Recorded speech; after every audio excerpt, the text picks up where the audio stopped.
Hi, everybody. Thanks for sticking with us. Second to last session of the day. I promise it's going to be a good one. We are here highlighting Angel City FC and two of their very key brand partners for multiple years. Introducing, we have to my right, Julie Ehrman, obviously most of you are aware, CEO and co-founder of Angel City Football Club, sporting very cool merch. Always be marketing. Next to her, we have Elisa Gamelik.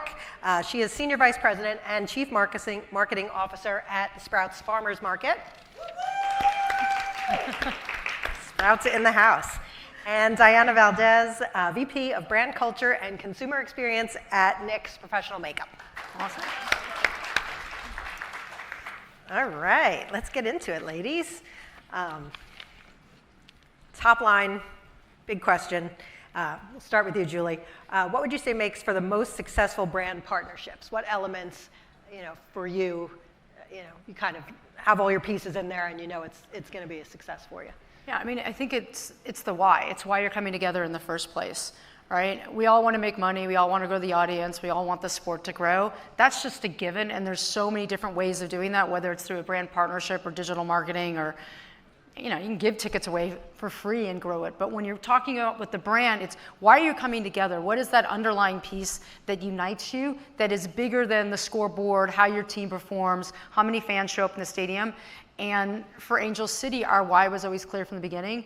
Our mission statement is to use sport and entertainment to drive equity, and how do we make a positive impact in our community on and off the pitch? So when we went to look for partners to help us grow, it was who can help us make a positive impact in the community? Who can show up with us when times are good or when times are bad? We're an expansion team. We're not going to win games right out the bat.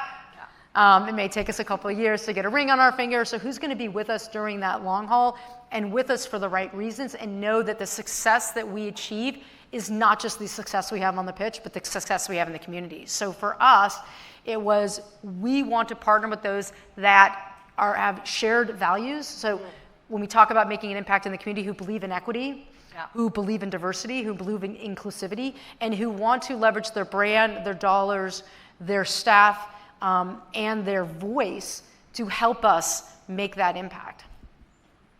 Yep, makes sense. And I think all three of your organizations are very mission driven, right? So there is some overlap and there's ways that with both of your organizations' individual missions, you can support Angel City.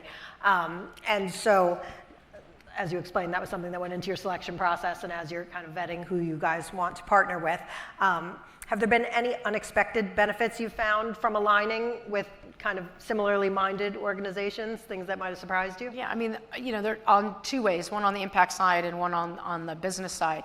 On the business side, we've seen our partners partner together and to do things, which seems obvious but doesn't really happen, right? So Sprouts partnered with Archeroos, another one of our products, and because they were values aligned, brought their product into their stores, which you can talk more about. Yeah. I think we also did a partnership with DoorDash, and so it's like when you're values aligned, you want to have larger impact. You need more than just Angel City at the table, so you can bring in a lot more partners.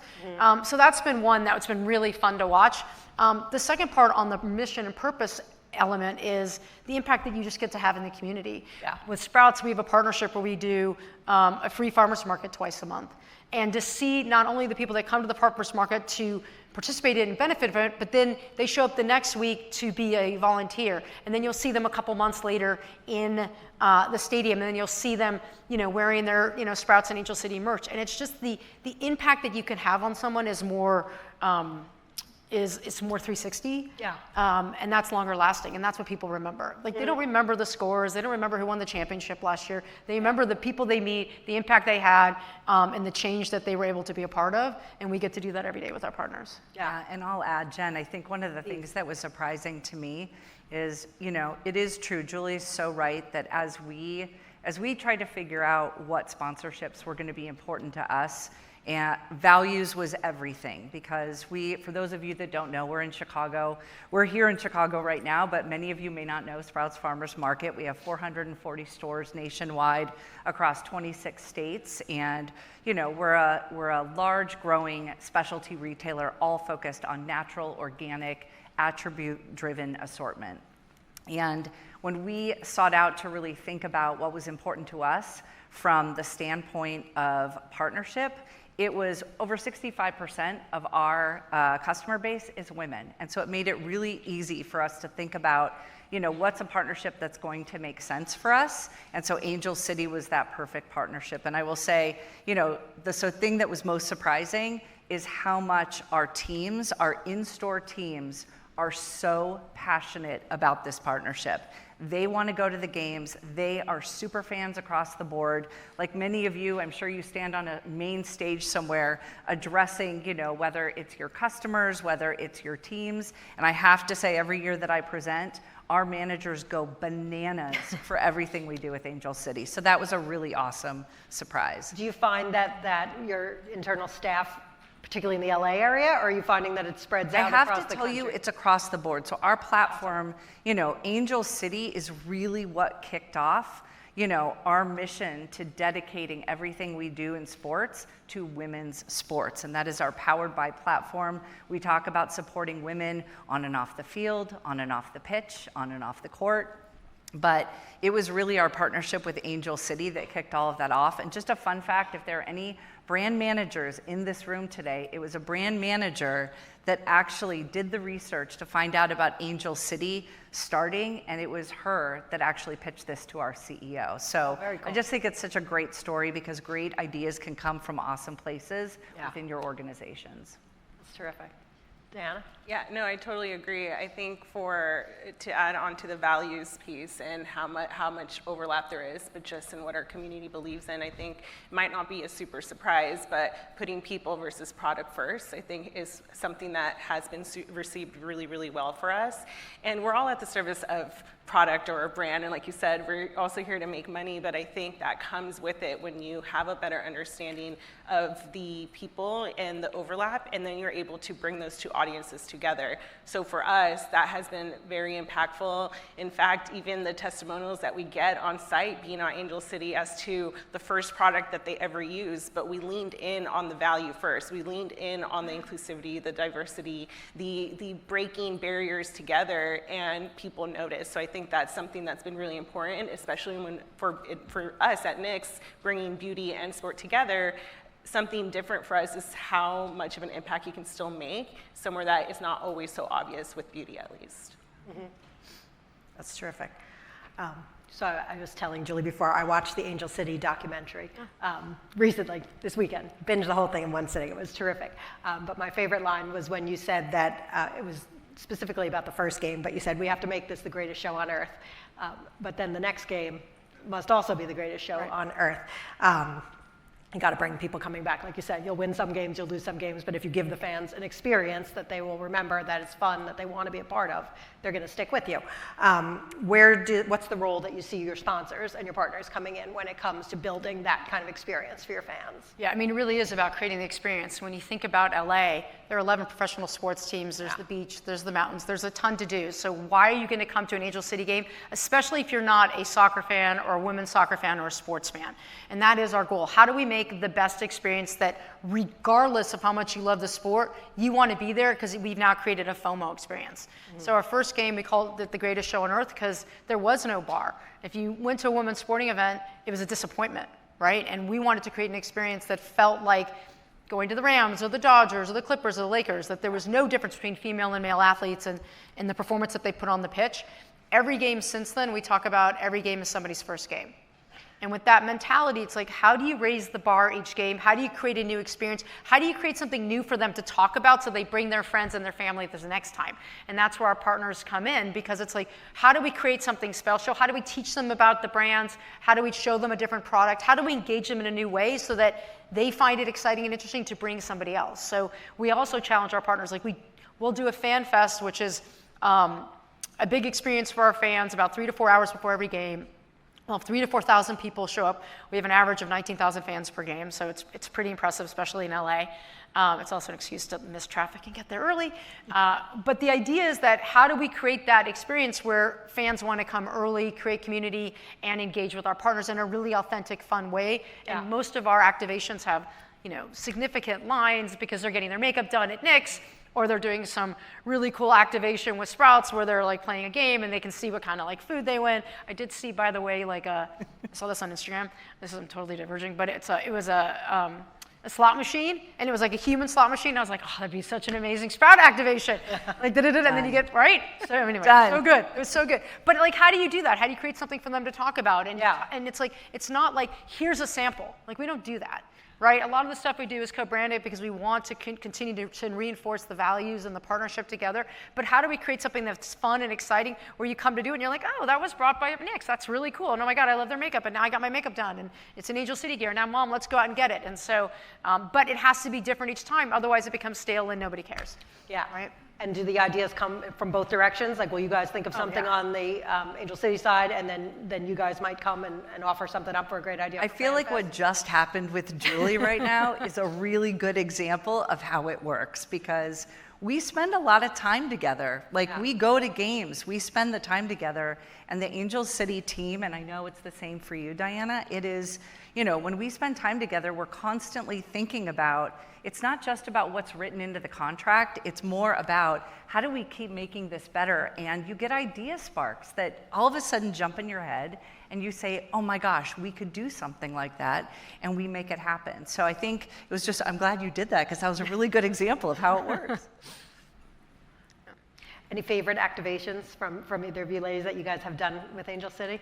Yeah, we just did one this past weekend. It was Pride Night, and that is also a great example of audience overlap. We have a huge LGBT community with Nick's, and so we built. You saw a turn. What was it? We did a vending machine. I feel like there's a lot of machines there. There's slots and vending machines, so we did a beauty vending machine. But the point is, yes, sampling, but what's that touch point? What's the experience? What's that one-on-one interaction? So we created very specific for Angel City, even after learnings from last year, and how do we make this a little bit more relevant to the audience that we're speaking to. So this year we brought what we say a vending machine, but on the side you also had a net, so we made a photo moment if they wanted to play, but also sampling and showcasing in a different way where they can go through a line, have an experience, have a conversation with us also, and we lean in also on those insights to create it even better the next time. So that one was actually a lot of fun. There was a line the whole time, and it was fun seeing We had everybody. your mascot walking around. Oh, but Gluey Yeah. did the coin toss. Yeah. He did. It's fun.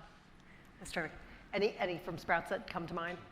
I mean, listen, we have a tremendous amount of activations. I think one of the things that makes me the most proud that we partner with Angel City is we have a Healthy Communities Foundation, and we build gardens all across Los Angeles. Yeah. And we do it together as a team, which is pretty great. And then Angel City invites their fans, and I have to say, it is an unbelievable event because we're there. Angel City is there, and all of the fans are there, and we're all there together building these gardens to just, create a better community for kids and helping to teach kids how to eat healthy. Building gardens starts with pulling weeds. That's always my rule. It 100%. Like a whole day of pulling. Yes. Fun. The first 50% is always pulling the weeds. That's terrific. So those are kind of ways to engage fans while they're there or on site or at events where they would come to. Social media obviously plays a large role in this. You tend to have multi-generational, a lot of families bring kids to your games, so you have a multi-generational fan base there.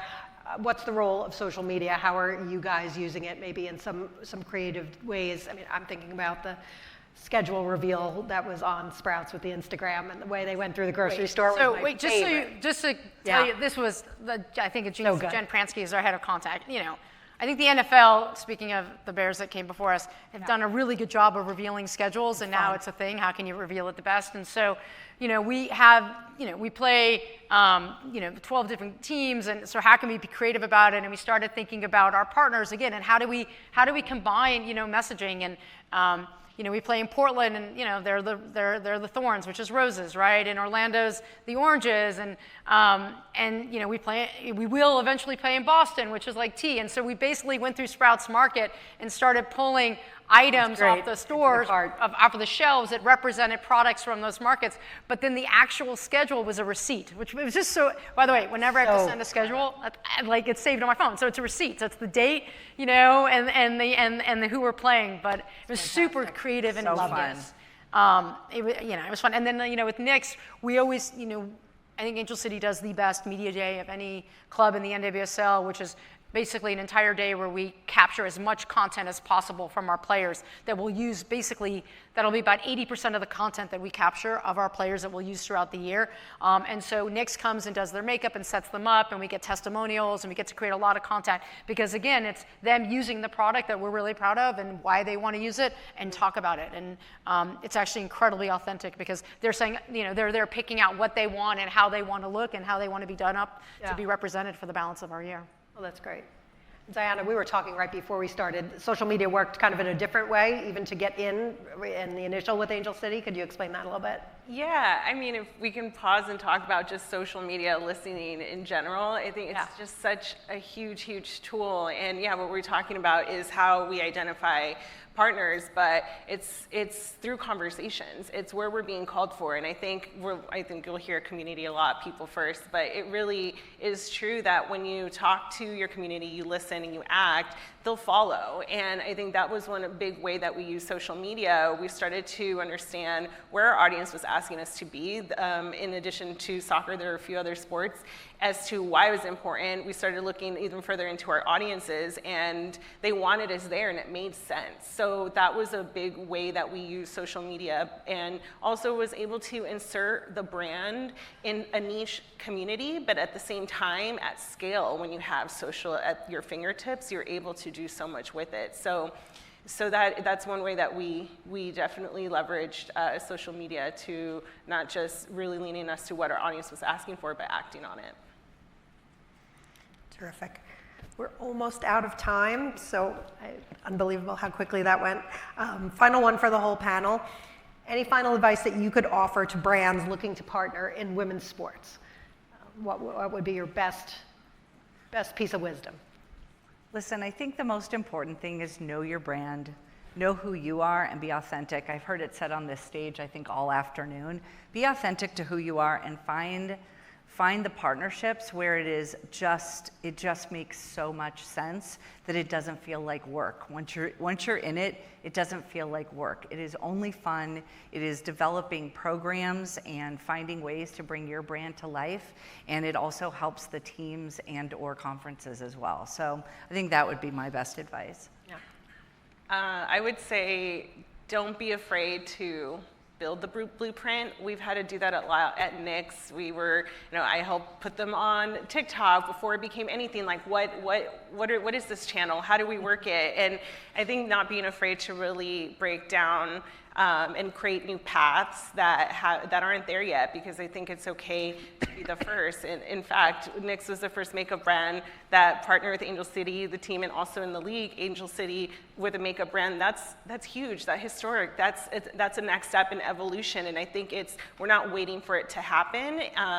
And I agree. Don't abandon your brand. Don't abandon your audience. I think there's a lot of opportunities out there. Not every opportunity is meant for your brand, and I think as long as you stay true to that, you'll find the right partnerships and you'll really win with your community.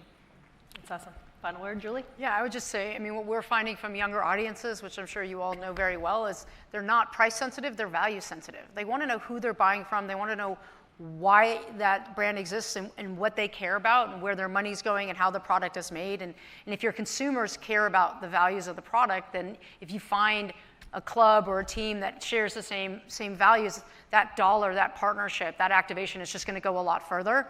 And it's probably a little harder to measure, but like we see the impact all the time. We see the lines get bigger. We see people talk about Sprouts. I mean, we see like in our first year, there was a post on Twitter, which is like, I'm an Angel City fan, and I know Sprouts supports them, and I was driving by Sprouts, so I went in, and literally the tweet was like, oh my God, this store is amazing, and I'm now a customer for life. And again, I know that's a sample size of one, but I have to imagine there's more like that, and it's because of that values alignment. And so leading into like listening to what your customers care about, and then finding a partner that's representative of that will go a long way. Awesome. I thank you all so much. Yeah. This is terrific. Thanks, Jen. Thank you. Thank you for having us. Thank you. We're going to welcome Molly up, our media reporter. She's going to